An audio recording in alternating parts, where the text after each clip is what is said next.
The ashlands of Verica Prime had a reputation across the entire galaxy, and none of it was good.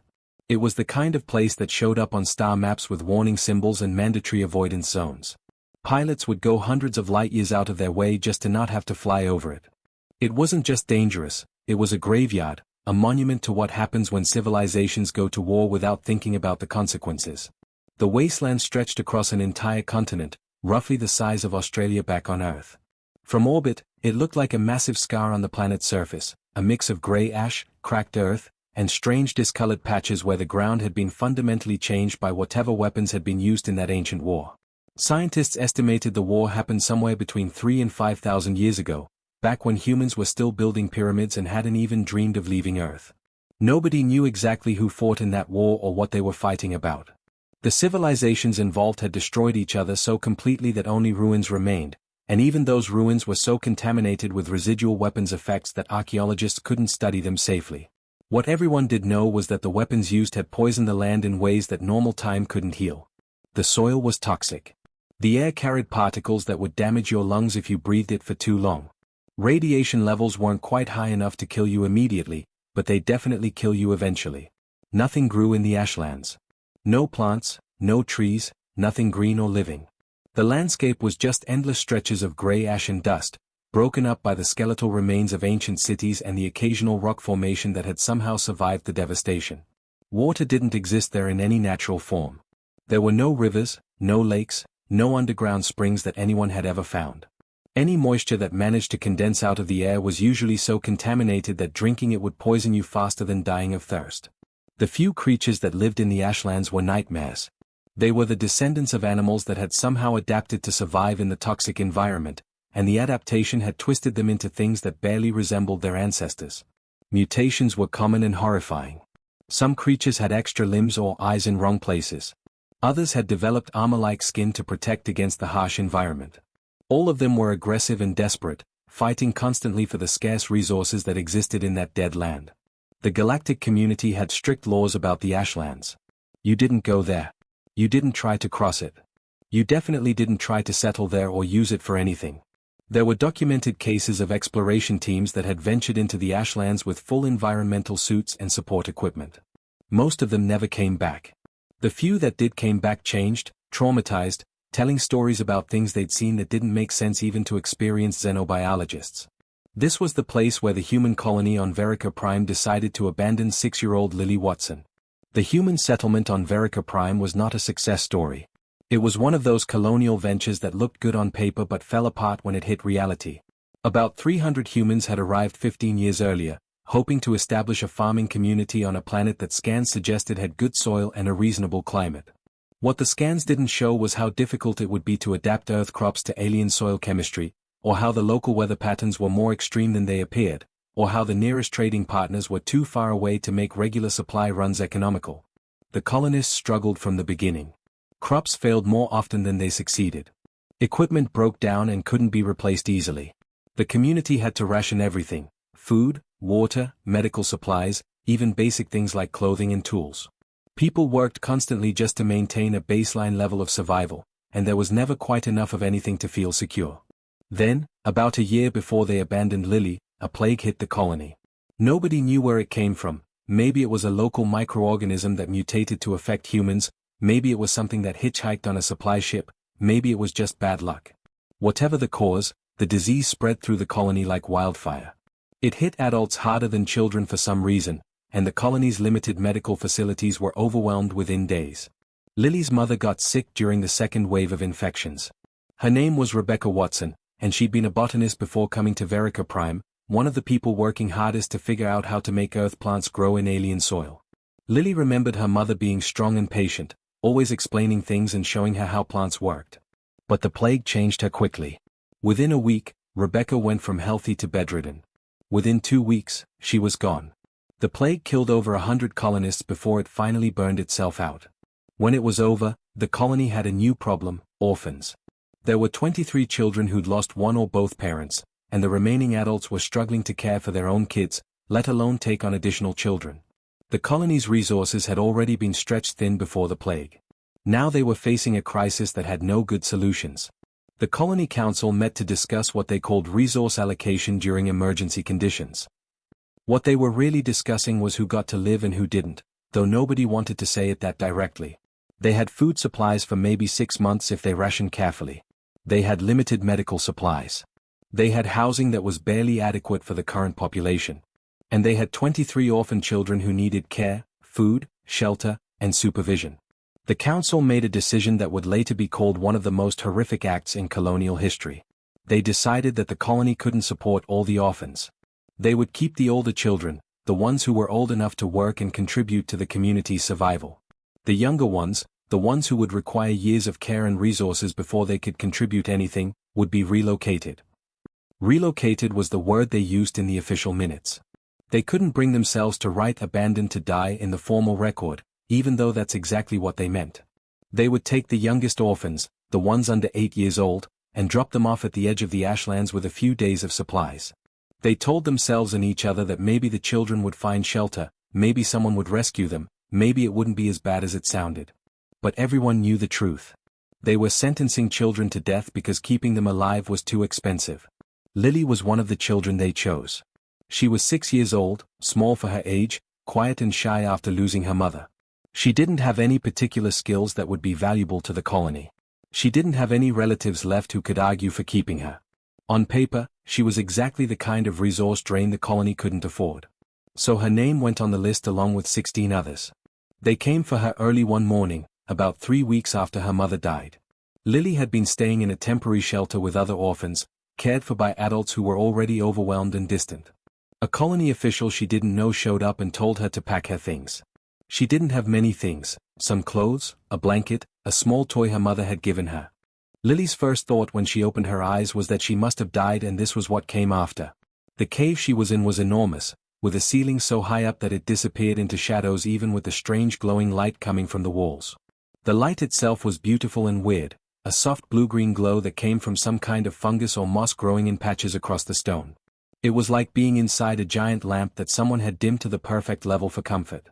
She was lying on something soft, which didn't make sense because the last thing she remembered was collapsing on hard, burning sand.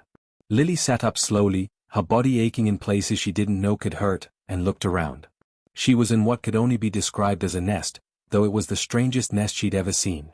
It was made of fabric, some of it looked like old clothes or blankets, some of it looked like pieces of tents or tops. Mixed in with the fabric were scraps of metal, smooth stones, and what looked like pieces of ancient technology that she couldn't identify. The nest was comfortable though, which was good because Lily felt like she'd been run over by a transport vehicle. Her skin was sunburned and tender. Her lips were cracked and painful. Her throat felt like she'd swallowed sand, which she probably had. But she was alive, which was more than she'd expected when she collapsed in the desert. Then Lily noticed the water. There was a pool not far from the nest, maybe 10 meters away, and the sound of it was the most beautiful thing she'd heard in days.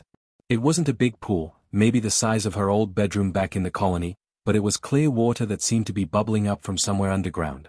An actual spring, here in the ashlands where water wasn't supposed to exist.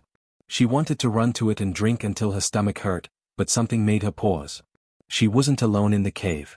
There was something massive near the pool, and when Lily's eyes adjusted enough to make out the shape, her heart nearly stopped. The dragon was there, lying down but still huge, watching her with eyes that glowed like liquid gold in the dim light. Lily froze.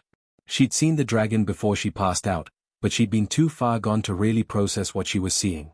Now, in the relative safety of the cave, with her mind working again, she could actually take in the reality of what was in front of her.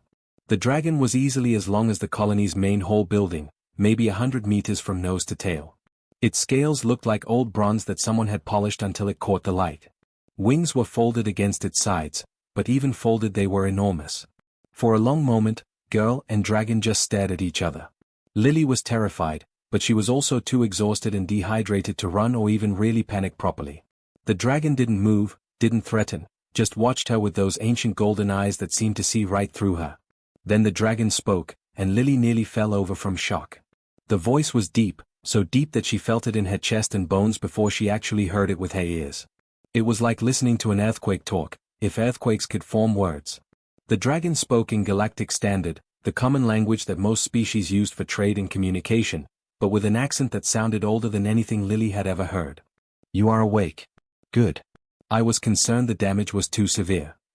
Lily tried to respond, but her throat was too dry. She made a sound that was more like a croak than actual words.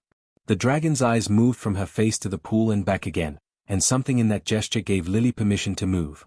She stumbled to the water and drank, trying to pace herself but failing because she was so desperately thirsty. The water was cool and clean and tasted better than anything she'd ever experienced. When she finally stopped drinking and could breathe normally again, Lily turned back to the dragon. Her voice came out scratchy but functional. You saved me? I did. The dragon shifted slightly, a movement that seemed small from its perspective but made Lily very aware of just how massive this creature was. You were dying when I found you. I brought you here. Why?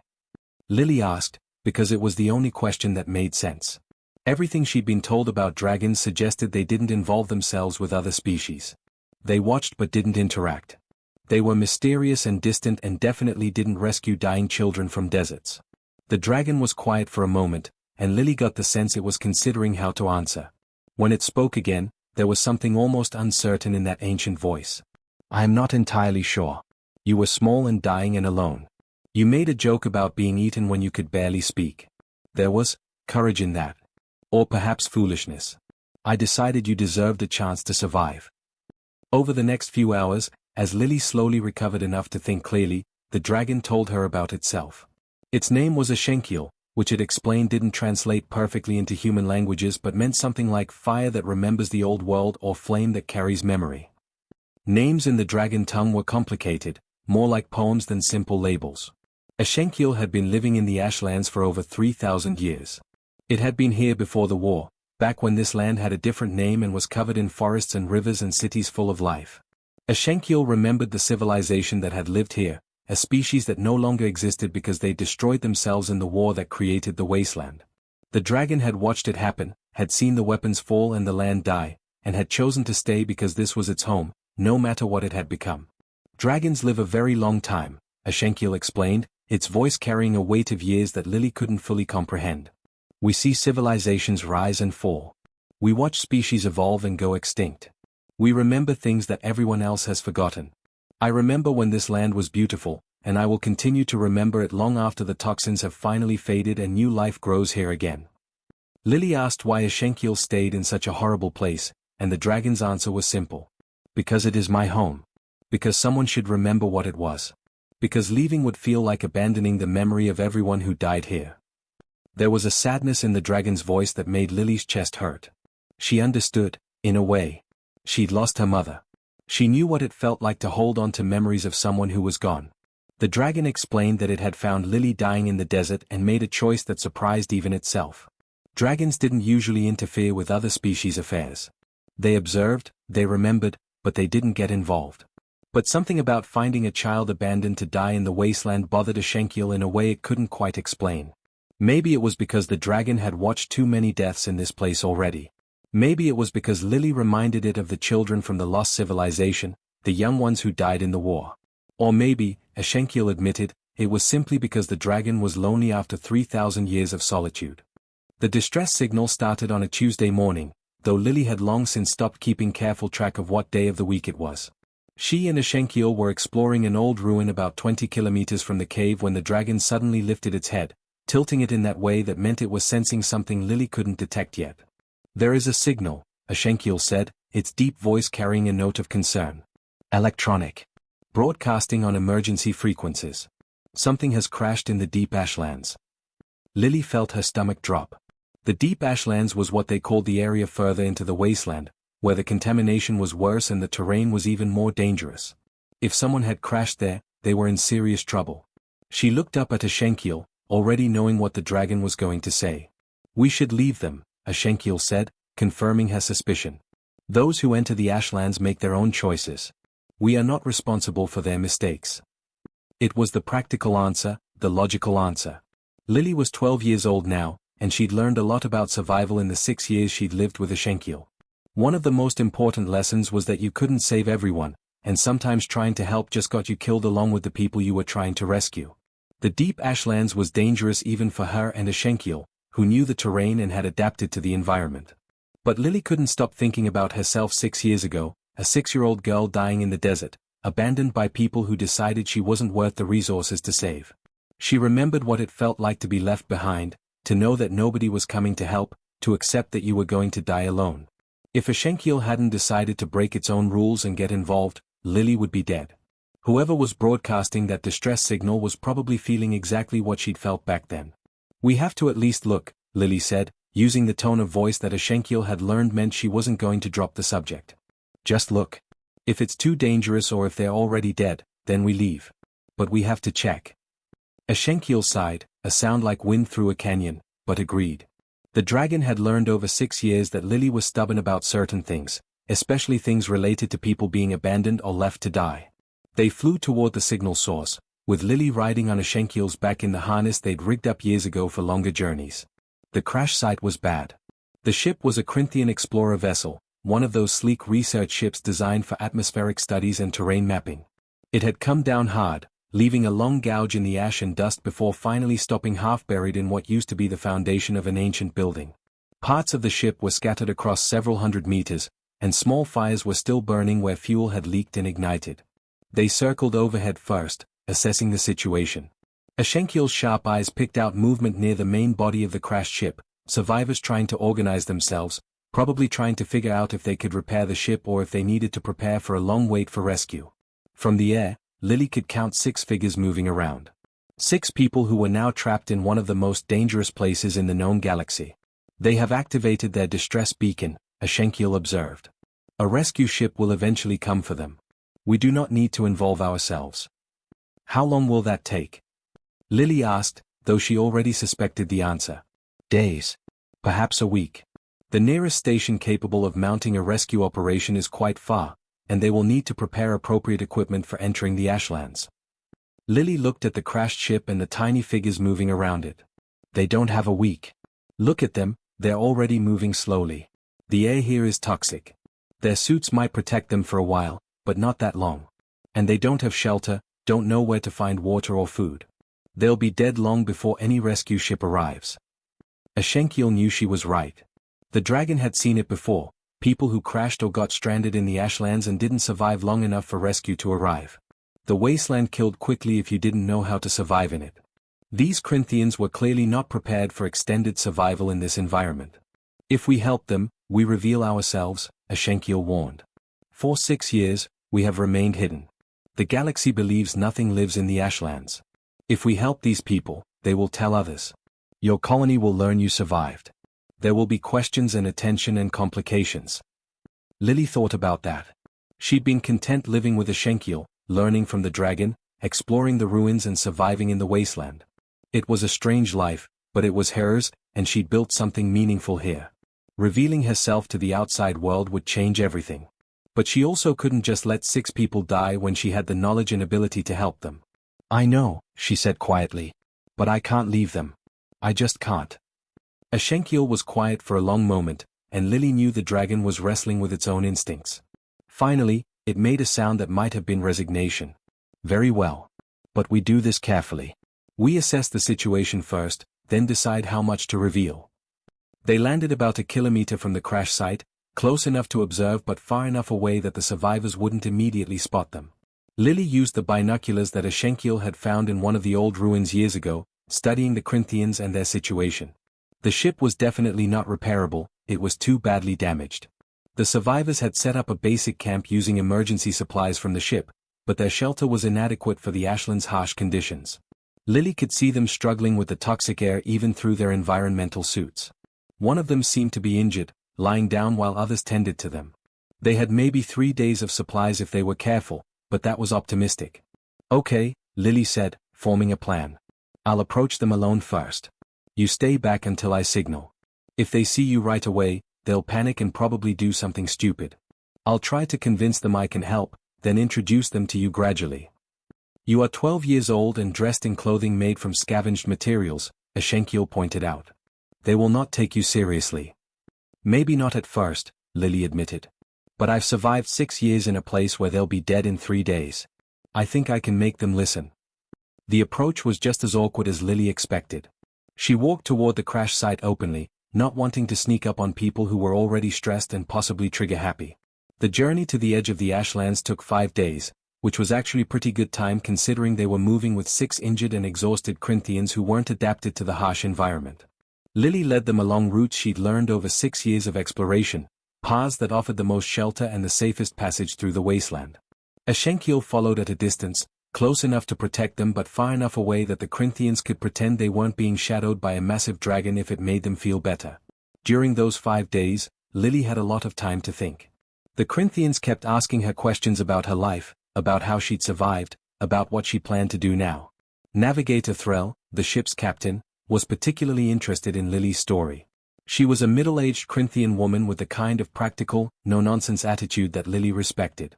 Threll didn't waste time on pity or excessive sympathy. She just wanted to understand the situation. "You know your colony committed a serious crime," Threll said during one of their rest stops. They were sheltering in an old ruin while a toxic dust storm passed overhead. Abandoning a child in a place like this is illegal under galactic law. If I report this, and I'm required to report it, there will be an investigation. People will face consequences. Lily had been expecting this conversation. She'd had 6 years to think about the colony that abandoned her, and her feelings about them were complicated. She was angry, sure. Part of her would always be angry about being left to die when she was 6 years old. But she'd also had time to understand the impossible situation they'd been facing. The plague had devastated the colony. Resources were scarce. They'd made a horrible choice, but Lily wasn't sure she could honestly say she'd have made a different one if she'd been in their position. "I know," Lily said quietly. "And I'm not saying what they did was right. But I also don't know if punishing them now will accomplish anything useful. Most of the people who made that decision probably died in the years since. The colony was barely surviving when they abandoned me. It's probably even worse now." Threll studied her with those three-eyed Corinthian gaze that always made humans uncomfortable. "You're remarkably forgiving for someone who was left to die." "I'm not forgiving," Lily corrected. "I'm just complicated about it. Ashenkiel taught me that holding on to anger for years just poisons you from the inside, like the toxins in this wasteland. I'm angry about what happened to me, but I'm not going to let that anger define my whole life." The conversation stayed with Lily as they continued toward the border. She knew that once they left the Ashlands, everything would change. The Corinthians would report what they'd found. News would spread. Questions would be asked. The quiet life she'd built with Ashenkiel would be over, one way or another. On the 4th night, while the Corinthians slept and Ashenkiel kept watch, Lily sat with the dragon and tried to work through her feelings. "I don't know what to do," she admitted. "Part of me wants to just disappear back into the Ashlands and pretend none of this happened. But another part of me thinks maybe this is an opportunity to do something bigger." Ashenkiel lowered its massive head so one golden eye was level with Lily. "Whatever you choose, I will support. If you wish to remain in the Ashlands, you are always welcome here. This is your home as much as it is mine. But if you choose to return to civilization, to engage with the world beyond this wasteland, I will not stop you." "Would you come with me?" Lily asked. "If I decided to leave?" The dragon was quiet for a long moment. "I have lived in the Ashlands for 3,000 years. It is difficult to imagine leaving. But..." Ashenkiel paused, and there was something almost vulnerable in that ancient voice. "I have also been alone for most of those 3,000 years. The 6 years with you have been different. Better. If you need me, I will come." That conversation decided things for Lily. She wasn't going to abandon Ashenkiel any more than the dragon had abandoned her 6 years ago. Whatever happened next, they'd face it together. They reached the edge of the Ashlands on the morning of the 5th day. The transition from wasteland to livable land was stark and sudden. On one side was grey ash and toxic dust, on the other side was actual vegetation and breathable air. The Corinthians practically collapsed with relief when they crossed that invisible border and could finally remove their environmental suits. Navigator Threll immediately activated her emergency communicator and contacted the Corinthian rescue services. Within hours, a response came back. A rescue ship was being dispatched and would arrive within 2 days. Medical teams were standing by. Everything would be fine. But Threll also reported what they'd found in the Ashlands, a human child who'd been abandoned there 6 years ago and survived with the help of a dragon. That information was transmitted to Corinthian authorities, who immediately forwarded it to human authorities, who started asking very pointed questions about the colony on Verica Prime. The news spread faster than Lily could have imagined. Within 24 hours, the story was all over galactic news networks. Human child survives 6 years in uninhabitable wasteland, was the headline everyone was running with. Some news organizations focused on the survival aspect, interviewing experts about how unlikely it was that anyone could live that long in the Ashlands. Others focused on the dragon angle, because Ashenkiel's involvement was unprecedented. Dragons didn't protect other species. Dragons didn't raise children. This was something new and strange and fascinating. But the story that really caught fire was the one about how Lily ended up in the Ashlands in the first place. Once reporters started digging into the human colony's history, they found records of the plague and the relocation program for orphan children. They found transport logs showing multiple trips to the Ashlands carrying children who never returned. They found internal colony documents that made it very clear what relocation actually meant. The galactic public was horrified. Social media exploded with outrage. How could a human colony abandon children to die? What kind of monsters made that decision? Where was the oversight? Why didn't anyone stop this? The human colonial administration tried to defend the colony's choices, explaining about the plague and the resource crisis and the impossible decisions people had to make during emergencies. But public opinion wasn't interested in nuance or context. The Ashland settlement started with a speech that Lily gave to about 200 people who'd gathered at the border between the Wasteland and livable land.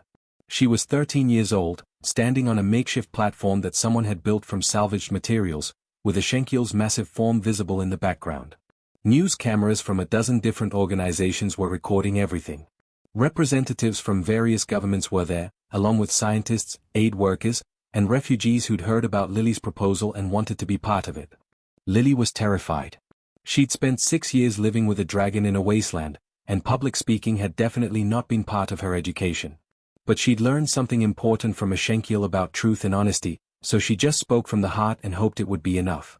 6 years ago, my colony decided I wasn't worth keeping alive, she began, her voice shaking slightly but growing stronger as she continued. They abandoned me in the Ashlands because feeding me and caring for me was too expensive during a crisis. They made a choice that resources mattered more than a 6-year-old child. I should have died. Everyone expected me to die. But I didn't, because someone decided to break the rules and help me anyway. She gestured toward Ashenkiel, and the cameras panned to capture the dragon's massive form. Ashenkiel taught me how to survive in a place where nothing was supposed to survive. More importantly, he taught me that sometimes the most important thing you can do is refuse to accept that some people are disposable. So I'm proposing something that a lot of people think is crazy. We're going to build a settlement right here, at the edge of the Ashlands, and it's going to be a place for people that other societies have given up on. The crowd murmured, some excited and some skeptical. Lily pushed forward with her proposal. This won't be a normal colony. We're going to teach people how to survive in harsh conditions, how to build communities that don't sacrifice the vulnerable when times get hard. We're going to prove that the people society throws away might be the ones who build something better than what came before. The response to Lily's speech was immediate and overwhelming. Donations started pouring in from across the galaxy. Money, supplies, equipment, volunteers offering their expertise. Some of it came from people who were genuinely inspired by the story. Some came from organizations and governments that saw good publicity opportunities. Some came from wealthy individuals who wanted to feel like they were part of something meaningful. Lily didn't care about the motives. She just cared about getting resources to build something real. The first month was chaos. They started with temporary shelters and basic infrastructure, trying to establish a foothold in terrain that was barely livable. The location Lily had chosen was strategic, right at the border where the Ashlands met normal land, close enough to the wasteland that it represented their mission but far enough from the toxic core that people could actually survive there without specialized equipment. Refugees started arriving almost immediately. The first was a family of Viridians who'd been displaced by a corporate war and had nowhere else to go. Then came a group of human teenagers who'd aged out of the orphanage system on a colony world and faced homelessness. An elderly Corinthian scientist showed up, claiming he wanted to study Ashland's ecology but really just looking for a community that would accept him after being forced into retirement. Within 3 months, they had over 500 residents from 24 different species. Lily found herself thrust into a leadership role she'd never asked for and definitely didn't feel qualified for. She was 13 years old. What did she know about running a settlement? But people kept coming to her with questions and problems and decisions that needed to be made. Where should they build the water reclamation facility? How should they handle disputes between residents who came from very different cultural backgrounds? What were the rules going to be? Ashenkiel helped more than Lily could express.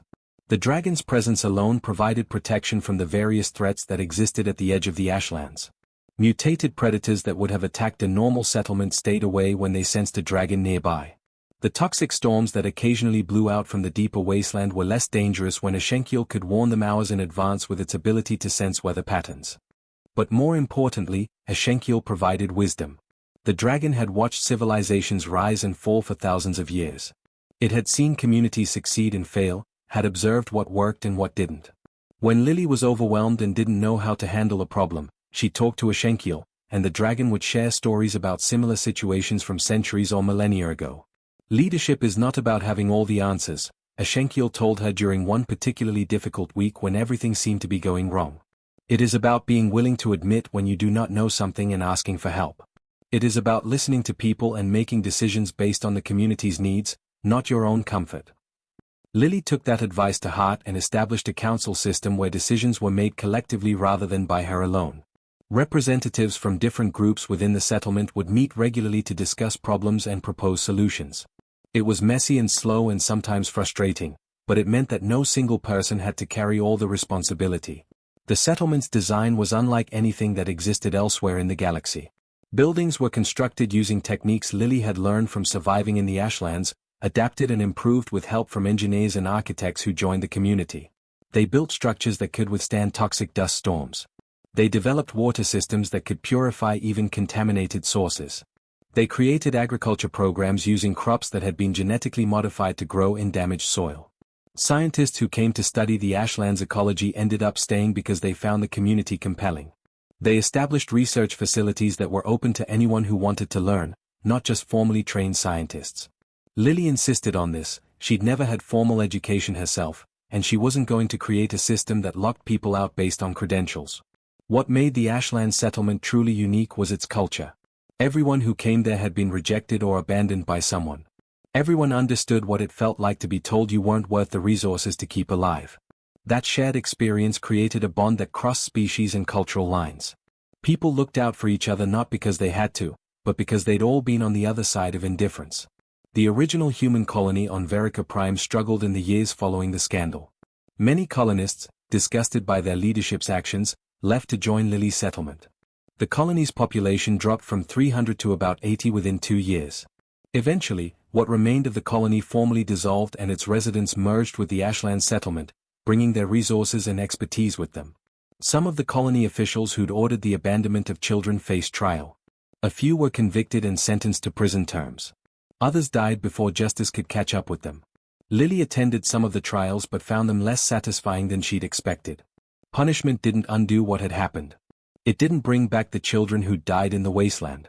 It just closed a chapter that Lily had already moved past. Other dragons started paying attention to what a Shenkiel had done, and slowly, something unprecedented began happening across the galaxy. Dragons who'd spent millennia in isolation started reaching out to vulnerable communities, offering protection and wisdom. It wasn't a sudden change, dragons were too old and cautious for that, but it was a real shift in how an entire species interacted with the galaxy. A dragon named Starweaver bonded with a refugee camp on the edge of Corinthian space, helping them survive harsh winters and teaching them ancient agricultural techniques. Another dragon called Deep Memory began working with orphanages, sharing stories and knowledge with children who had no families. The pattern of dragon isolation, maintained for millions of years, was finally breaking. Years passed, and the Ashland settlement grew into a thriving community of over 10,000 residents. What started as one abandoned child and one compassionate dragon had become something much larger, a functioning society that served as living proof that nobody was truly disposable. Lily grew into a young woman who carried scars from her abandonment but refused to let them define her. She was known across the galaxy now, but she preferred to stay in the settlement rather than travel or seek fame. This was home. These were her people. The work they were doing mattered more than any recognition or glory. On the 10th anniversary of the settlement's founding, they held a massive celebration. Thousands gathered to mark the occasion. A Shenkiel watched from a favorite perch overlooking the community, and Lily stood before the crowd feeling grateful and proud and still a little amazed that any of this was real. When asked to speak, Lily kept it simple. 10 years ago, I was dying in a desert because someone decided I wasn't worth saving. Today, we've built a community that proves that everyone is worth saving. That's what I want people to remember, not my story specifically, but the principle. Nobody is disposable. Every person has value. And the people society abandons might be the ones who build something better than what they left behind.